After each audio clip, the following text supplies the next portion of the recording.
চাই আমার জীবনে ওইরকম একটা মানুষ আসুক যে আমার অতীতটাকে ভুলাইয়া আমাকে সুখে রাখতে পারবে। ওই একটা মেয়েরে কিভাবে বেচতে নেয়, যখন আমি জানতে পারি যে আমার বাপে আমাকে বেচতে নেয়। আসসালামু আলাইকুম, আমার নাম হচ্ছে আনিকা আক্তার। আমি আপনাদের মাঝে আসছি আমার জীবনের অতীত কিছু গল্প নিয়ে। আপু আসসালামু আলাইকুম। ওয়ালাইকুম সালাম। কেমন আছেন? জি আলহামদুলিল্লাহ ভালো, আপনি কেমন আছেন? আলহামদুলিল্লাহ। আচ্ছা, আপনি বললেন যে আপনার জীবনের কিছু ঘটে যাওয়া ঘটনা বলতে চাচ্ছেন। তো আসলে কি ঘটেছে আপনার জীবনে? কেন বা আপনি ক্যামেরার সামনে সেই কথাটা একটু বলেন। আমি বলতে চাই আমার জীবনটা অনেক কষ্ট কাটছে। আমি যখন আমার জন্ম ২ মাস তখন আমার বাবা-মা মারা যায়। আমি সৎমার কাছে মানুষ। তো সৎমা আমাকে খাওয়ায়-দাওয়ায়, এমনকি তেলে সাবানে লেখাপড়া সব দিক দিয়ে আমাকে সে কষ্ট দেয়। আমি সেটা সহ্য করতে পারতাম না। আর যদি তার কথা না শুনতাম, সে আমার অনেক অত্যাচার করত। এমন অত্যাচার করত মনে হয় না যে আমি মানে বাঁচবো। তো আমার পাড়াপড়শি দাদি বা চাচারা তাদের কথা শুনে আমি ঢাকায় চলে আসি। ঢাকায় এসে যখন আমার চাচাতো মামার সাথে আমার দেখা হয়ে যায়, আমি চাচাতো মামার এখানে থাকি। থাকার পরে মামি আমার সাথে অত্যাচার অনেক খারাপ ব্যবহার করে, এতটাই অত্যাচার করে মুখে বলার মতো না। সারাদিন একবার খাবার দিত, এমনও আছে যে সারাদিন খাবার দিতই না। তখন আমার বয়স ছিল ১০ বছর, আমার একটু মনে আছে। তো আমার সামনে আমার মামাতো ভাইরা মজা খাইতো, চকলেট খাইতো, বিস্কিট খাইতো। যদি আমি চাইতাম, তো আমার মামি আমার ঠাস করে আমার গালের মধ্যে চড় মারতো। আচ্ছা আপু, আমরা একটু পিছনে যাই। আপনার বাবা কত বছর বয়সে মারা গেছে? আমার বাবা মারা গেছে ১১ বছর বয়সে। ১১ বছর বয়সে। আচ্ছা, তো আসলে মা তো ছিল নাকি? না, আমার মা মারা গেছে আমার জন্ম হওয়ার ২ মাস পরে। ২ মাস পর। জি। আচ্ছা। তো এই যে বাবা মারা গেছে ১১ বছর বয়সে, মা মারা গেছে জন্মের পরে। তো আসলে আপনার ছোটবেলা থেকে আপনাকে লালন পালন করেছে কে? যখন বাবা মারা যায়, আমার মা যখন মারা যায় ২ মাস আমাকে রাইখা, আমার জন্ম হইছে যখন ২ মাস, তখনই আমার মা মারা যায়। ঠিক ৫ মাস পরে আমার বাবা বিয়ে করে। তো আমার সৎ ভাই-বোন ওই ঘরে ৫ জন। আমার দাদা মারা যায় আমার ৭ বছর রাইখা।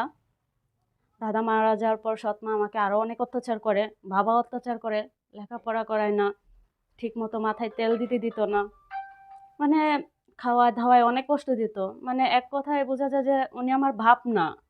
হয়তো আমার চাচা বা অন্য কেউ, পাড়াপড়শি এরকম। তখন বাপে আমাকে বেচতে নেয়। তখন সেটা আমি জানতে পারি এক প্রকার যে আমাকে যে বেচতে নিবে এটা আমি কখনো কল্পনা করিনি। পলায়ে চলে আসি। মানে আপনার বাবা আপনাকে বিক্রি করে দিতে চাইছে। জি, মানে কত বছর বয়সে তখন? তখন আমার ১০ বছর। ১০ বছর বয়সে। আচ্ছা, এই যে কোন বাবা তো চাইলে তার মেয়েকে ১০ বছর বয়সের একটা মেয়েকে বিক্রি করতে পারে না। আসলে সেই কষ্টের কথাটাই আমরা আরেকটু ভালোভাবে শুনতে চাই। এই কাজটা করছে আমার সৎমার কথায়। কারণ আমার বাবা লুপ লাগছিল তার বাড়ির পাশে একটা মহিলা তার ২ নাতিরে ৳৪,০০,০০০ বিক্রি করছে। তো ওইটা দেখে আমার বাবার অনেক লুপ লাইগা যায়। তখন বাবা আমাকে বেচতে নেয়। ৳৩,০০,০০০ দাবি করছিল। যখন এটা আমি শুনতে পাই তখন আমার ফুফাতো বোন আমাকে ওইখান থেকে পলায়ে নিয়ে আসে। মানে ওইখান কত থেকে টাকা? ৳৩,০০,০০০। জি, আচ্ছা, এরপর? ৳৩,০০,০০০ দাবি করছে। তখন আমার ফুফাতো বোন, আমার তো ওই অবস্থা, আমার দাদি ছিল পাশে। তারপর দাদির কথায় আমার ২ ফুফু আছে, আল্লাহ দিলে এখনো বাইচা আছে। ২ ফুফুর কথায় আমার ফুফাতো বোন আমাকে ছাড়ায় নিয়ে আসে। তো ১১ বছর যখন হলো তখন শুনলাম বাবা মারা গেছে। কিন্তু আজও আমি ওই সীমানায় যাই না।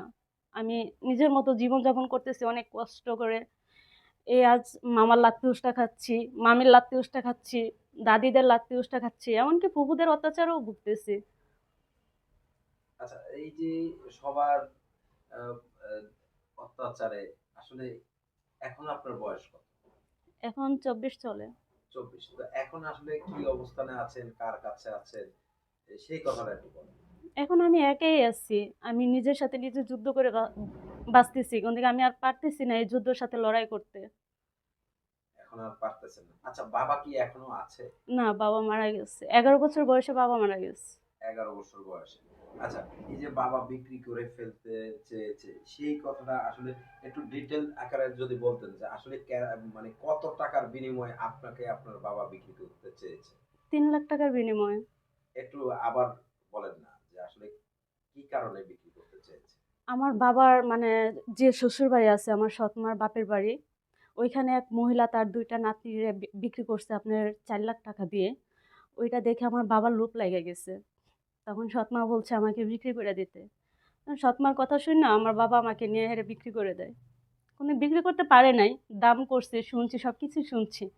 ওই অবস্থায় আমার ফুফাতো বোন আমাকে নিয়ে চলে আসে। দর্শক আসলে আপনারা শুনলেন যে কোনো বাবা কি পারে কিনা সেটা আমাদের জানা নাই যে বাবা কিভাবে পারে নিজের মেয়েকে বিক্রি করে দিতে।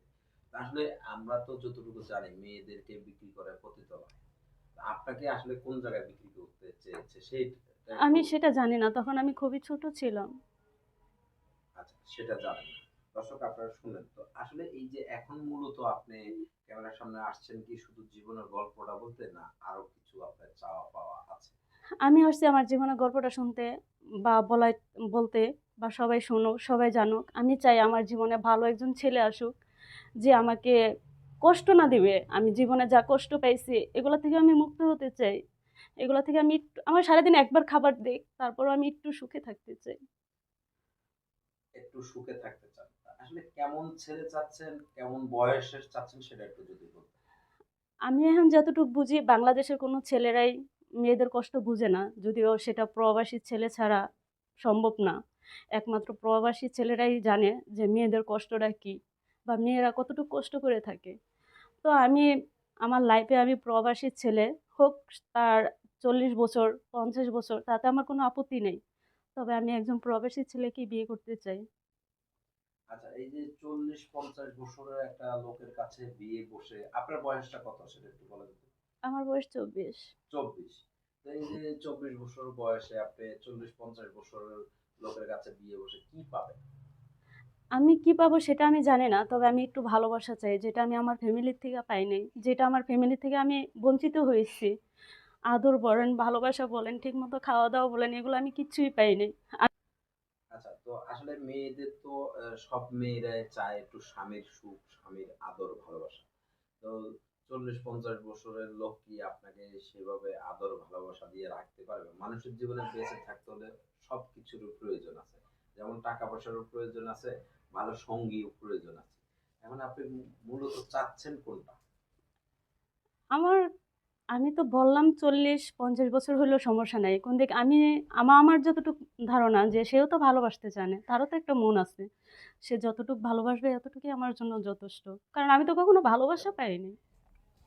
যে আসলে ৪০-৫০ বছরের বয়স্ক লোকের কাছে আপনি কি পাবেন? সে কি দিতে পারবে আপনাকে? সে কিছু দিতে না পারলেও তো তার মনের ভিতরে যে একটা ছোট্ট একটা মন আছে, ওইটা দিয়ে তো সে আমারে অন্তত ভালোবাসতে পারবে। একটু আদর হইলেও করতে পারবে। তাতেই আমি খুশি। ঠিক আছে। তো দর্শক আসলে শুনলেন এই বোনটির কথা। আপনার নাম যেন কি? আনিকা আক্তার। আনিকা। দর্শক আপনারা আনিকার কথা শুনলেন। তো আনিকা আপনার সাথে যদি কেউ যোগাযোগ করতে চায়, তাহলে কি সেরকম কোনো ব্যবস্থা আছে? হ্যাঁ, আমার ফোন নাম্বার আছে। আচ্ছা, তো আপনার ফোন নাম্বারটি কি বলতে পারেন? অবশ্যই। একটু ফোন নাম্বারটি বলুন। 018 একটু স্পষ্ট করে। 018 হ্যাঁ, 92 94 80 69। আচ্ছা। দর্শক আপনারা শুনলেন এই বোনটির ফোন নাম্বার। তো আসলে বিয়ে-শাদীর দায়-দায়িত্ব আমরা নেই না। আপনারা আপনাদের নিজ দায়িত্বে তাদেরকে একটু সহযোগিতা করবেন, সহযোগিতার হাত বাড়িয়ে দিবেন। সকলে সে পর্যন্ত ভালো থাকবেন, সুস্থ থাকবেন।